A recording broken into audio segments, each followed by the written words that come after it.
Assalamualaikum warahmatullahi wabarakatuh.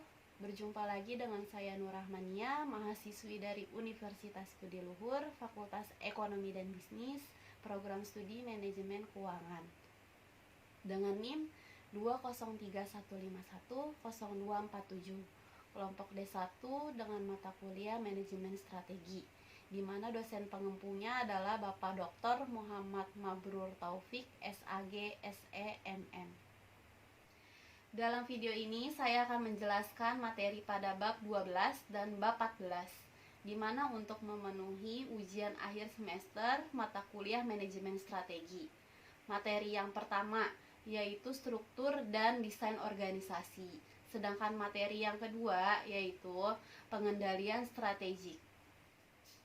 Jadi dalam video ini saya akan dibantu oleh kakak saya yang bernama Gina Aziza untuk membantu saya dalam sesi tanya jawab.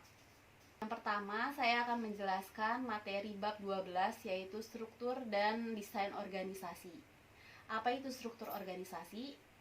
Struktur organisasi pada dasarnya merupakan konfigurasi peran formal, prosedur dan tata kelola, mekanisme pengendalian, kewenangan dan proses pengambilan kebijakan. Struktur follow strategi yaitu struktur organisasi menyesuaikan dengan strategi yang dipilih dan diformulasikan. Selanjutnya, pola pertumbuhan perusahaan yaitu ada 4. Apa aja sih 4 tahapan itu? Yang tahap pertama, strategi. Pendapatan rendah, jangkauan produk pasar yang kecil. Strukturnya sederhana. Tahapan kedua, strategi. Meningkatkan pendapatan berhubungan dengan integrasi vertikal, yaitu ke belakang ataupun ke depan. Strukturnya fungsional.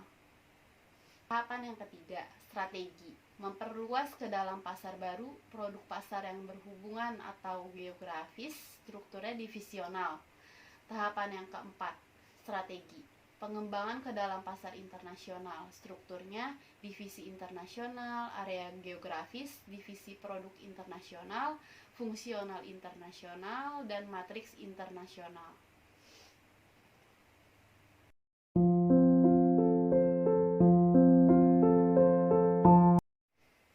Sesi tanya jawab. Di sini saya dibantu oleh kakak saya yang bernama Gina Aziza dalam sesi tanya jawab.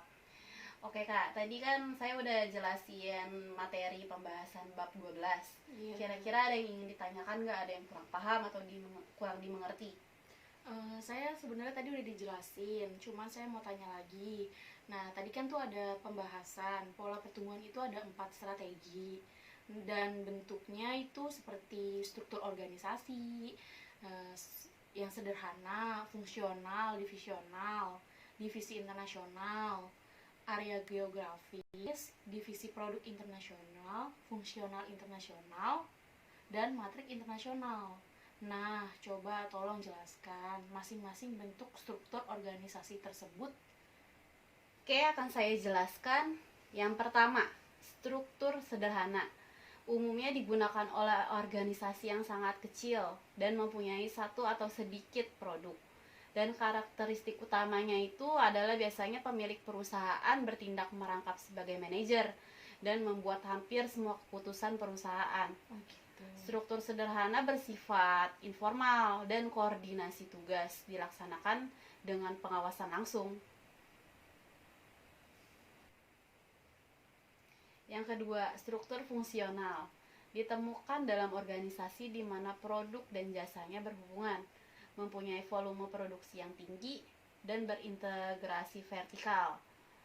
Perusahaan cenderung untuk memperluas keseluruhan jangkauan operasi mereka itu dengan cara melakukan penetrasi pada pasar yang ada, memperkenalkan produk yang sama ke pasar yang baru, atau meningkatkan tingkat integrasi vertikal. Oke. Yang ketiga, struktur divisional. Struktur divisi atau struktur multidivisi terorganisasi di sekitar produk, proyek, atau pasar.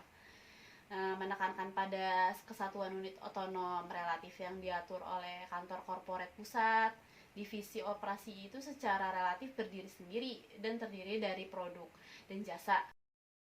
Divisi yang lain, dua variasi bentuk struktur organisasi divisional itu ada dua kan. Ya, yang pertama itu unit bisnis strategik atau UBS dan struktur perusahaan induk atau holding company. Nah, yang keempat sekarang struktur matriks. Struktur matriks adalah gabungan dari struktur fungsional dan divisional. Umumnya itu digunakan oleh perusahaan multinasional untuk mengkombinasikan dimensi produk dan unit geografi. Manajer produk mempunyai tanggung jawab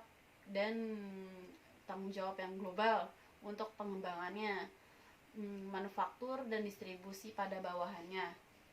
Manajer wilayah bertanggung jawab atas keuntungan bisnis pada wilayah masing-masing. Nah, yang terakhir nih Kak, yang kelima, operasi internasional. 3 hal yang mempengaruhi struktur yang diadopsi perusahaan dalam operasi internasional, yaitu yang pertama, tipe strategi yang mendorong perusahaan dalam operasi di luar negeri. Nah, yang kedua, keanekaragaman produk. Dan yang ketiga, perluasan di mana perusahaan bergantung pada penjualan luar negeri.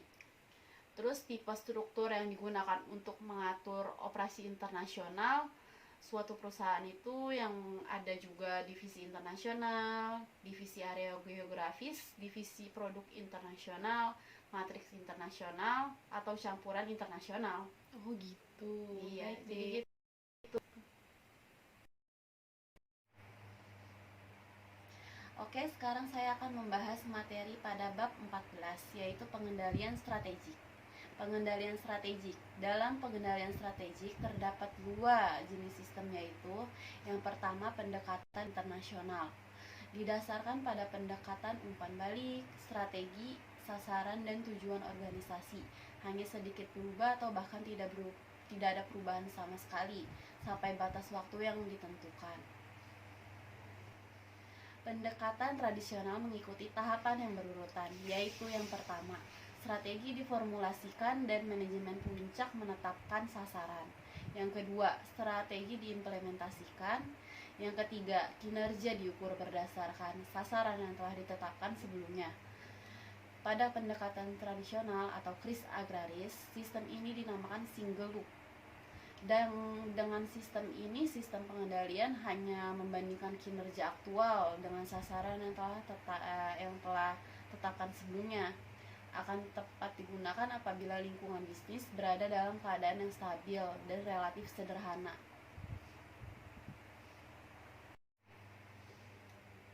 Yang kedua, pendekatan kontemporer, yaitu menekankan pada pentingnya evaluasi lingkungan, internal ataupun eksternal, yang berkelanjutan untuk melihat apabila terdapat tren dan kejadian penting yang memberikan sinyal terhadap pentingnya melakukan modifikasi strategi, sasaran, dan tujuan organisasi.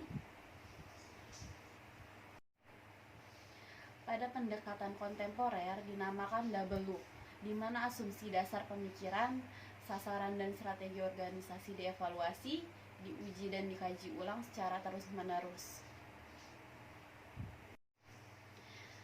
Terdapat 2 tipe berbeda dari pengendalian strategi.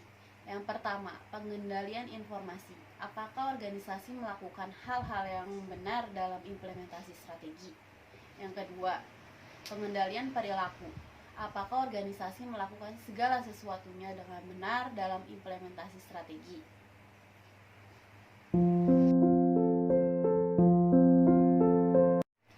Nah, dari pembahasan tadi yang udah dijelasin tuh, agar pengendalian kontemporer itu berjalan dengan efektif, bagaimana sih cara-caranya tuh? Oke, akan saya jelaskan. Yang pertama itu harus fokus pada informasi yang terus berubah yang dapat diidentifikasi oleh manajer puncak sehingga mempunyai arti strategik yang penting. Nah, yang kedua itu informasi harus cukup penting untuk dapat menarik perhatian manajer operasi pada semua tingkatan organisasi secara rutin dan terus-menerus.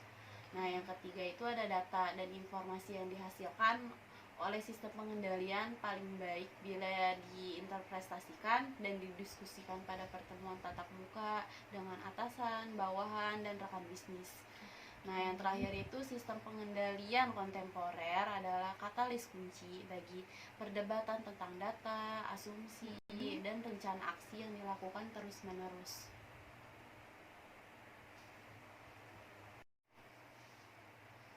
Oke, sekian pembahasan materi pada bab 12 dan bab 14.